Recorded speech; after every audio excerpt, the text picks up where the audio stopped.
আসসালামু আলাইকুম। এখন সকালবেলা, সকাল 7টা বাজে। আর আমাদের বাড়ি কিন্তু একদম ফাঁকা। আমাদের বাড়িতে কোনো মানুষ নেই, আমি আর আসমা ছাড়া। তো শীতের শুরুতেই আমার বড় বোন আমাদের শীতের পিঠা খাওয়ার জন্য দাওয়াত করেছে। তো সেইখানেই কিন্তু আমাদের হাবিবা সামিয়া এবং আমার মা, ওরা কিন্তু কালকেই চলে গেছে। তো বাড়িতে শুধু আমি এবং আসমা, তাই না ফাহাদ? বাড়িতে লোক আছে না? তো আমাদের বাইকনে ফাহাদ, আমাদের বাড়িতে কিন্তু লোক নেই। তো এখন যেহেতু আমরাও যাব আমাদের বড় বোনের বাড়ি শীতের পিঠাপুলি খাওয়ার জন্য, তো তার জন্য আমাদের বক পাখি প্লাস খরগোশ এদেরকে সারাদিনের খাবার দিয়ে যাব। অবশ্যই আমরা বাড়ি ফিরতে ফিরতে দুপুরের পর দিয়ে ফিরবো, তো তার জন্য এদেরকে সারাদিনের খাবার এখন আমরা দিয়ে যাব।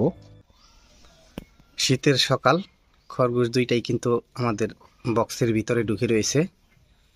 আর আমি কিন্তু ওদের জন্য এই যে এইখানে পর্যাপ্ত পরিমাণ ভুসি আর ওই যে এইখানে পানি রাখা আছে আর কিছু ঘাস এখানে আমি দিয়ে যাব ওদের জন্য, যেহেতু সারাদিন ওরা খাবে। খরগোশের জন্য আসমা নরম ঘাস কাটতেছে, যেহেতু খরগোশকেও পর্যাপ্ত পরিমাণ ঘাস দিয়ে যেতে হবে। অবশ্যই ভুসি আর পানি দিয়েছি। এই হলো খরগোশের নরম ঘাস। তো এখন আমরা খরগোশের সামনে দিয়ে যাব। ওরা কিন্তু বক্সের ভিতর থেকেই খাইতেছে ঘাসগুলো, যেহেতু শীত, বাইরে বের হইতেছে না। আর এই যে আমাদের বক পাখি, ওরা কিন্তু শীতে কাঁপতেছে, ওদেরকে এইখানেই রেখে যাব।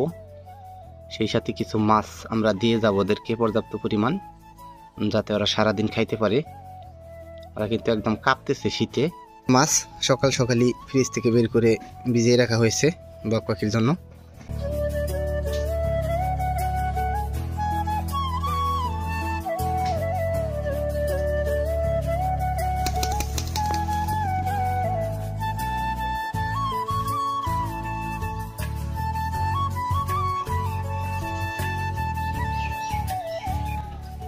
এই হলো বক পাখির মাছ।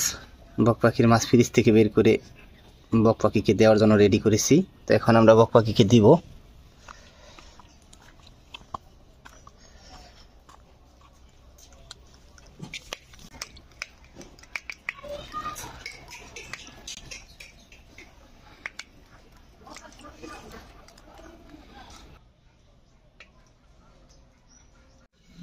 ও কিন্তু শীতে কাঁপতেছে।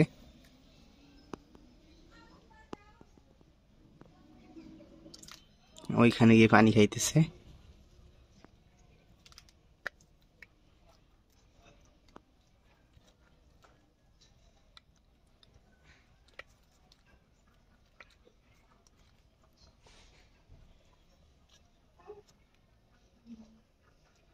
আমাদের মাছগুলো যেহেতু ফ্রিজে ছিল, যদিও আমি মাছগুলো অনেকক্ষণ ভিজিয়ে রাখছিলাম, কিন্তু মাছগুলো ঠান্ডা।